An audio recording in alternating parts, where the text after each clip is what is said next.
Carter. I'm the one who reminds Mr. Terry when he makes a bad joke. So, when I sat down to write this speech, I had some trouble getting it to convey the meaning I wanted.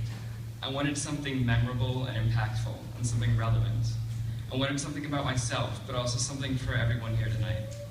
So I thought a little deeper about what I was trying to write, and I asked myself the question, who am I? This is a question that plenty of us have asked ourselves. You think you know until someone asks you directly. Then your identity gets scattered, and you need to pick up the pieces and organize them one by one. Well, you might think, I know I like cooking, and I know I have a cat, and I know I was born in Bloomington.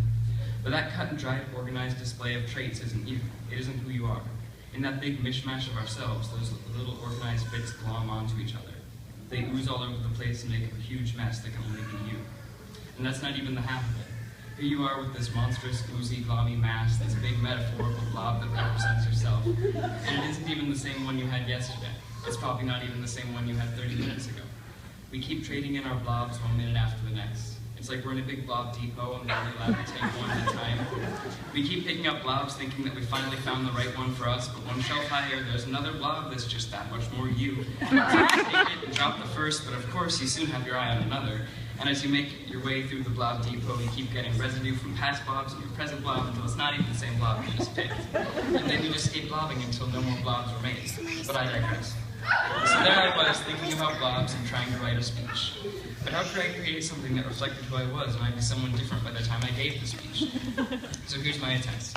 I've amassed a super blob of my blobs from the past and my blob from the present, and some blobs I hope to blob in the future. This is my super blob. I tried to pull out the pieces that all my blobs had in common. What was I when I came to TPS? What am I now? What do I want to be when I leave this place?